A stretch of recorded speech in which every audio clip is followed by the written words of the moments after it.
Good morning everyone, তোমরা সবাই কেমন আছো? আমি ভালো আছি। তা আজকে হচ্ছে শুক্রবার। আজকে কী বলো তো, রথ।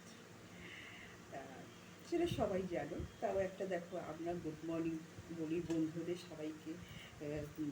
সকালবেলা একটা গুড মর্নিং বলে একটা সুন্দর একটা দিনটা শুরু করি। তার সাথে তো আমাদের ধরো কোনো কিছু একটা অকেশনের দিন তো আমাদের বলতেই হয়। তা আজকে রথটা খুব এনজয় করো, খুব ভালোভাবে কাটাও, আর সকাল থেকে একটা প্ল্যান করো যে সারাদিনটা কীভাবে কী খাবে, কী করবে। মানে তোমাদের হয়তো অনেক জায়গায় রথের মেলা টেলা এসব কিছু থাকে না, তারা অনেক দূরে যায় মেলা দেখতে।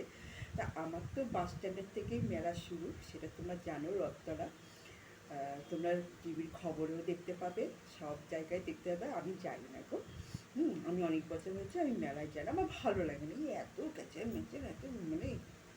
তবে হ্যাঁ, আমি মার্কেটটায় যেতে আমার ভালো লাগে, মানে কেনাকাটা মার্কেটে যেতে আমার ভালো লাগে, কিন্তু আবার এইসবগুলো আমার ভালো লাগে। আগেকার একটা অন্যরকমের মেলা, আমাদের আগে মেলার একটা আনন্দই অন্যরকম ছিল। এখন অন্যরকম হয়েছে, মডার্ন হয়েছে, সব কিছু হয়েছে। তবে এত মডার্নটা আমরা যেহেতু একটা অন্য মানে মেলা কাটিয়ে এসেছি ছোটোবেলায়, এখনকার মেলার মধ্যে কোনো পার্থক্য নেই, মানে আলাদা, সবই আলাদা। তা যাই হোক, আমার মেয়েও এখন খুব একটা যেতে চায় না, ও যায় না।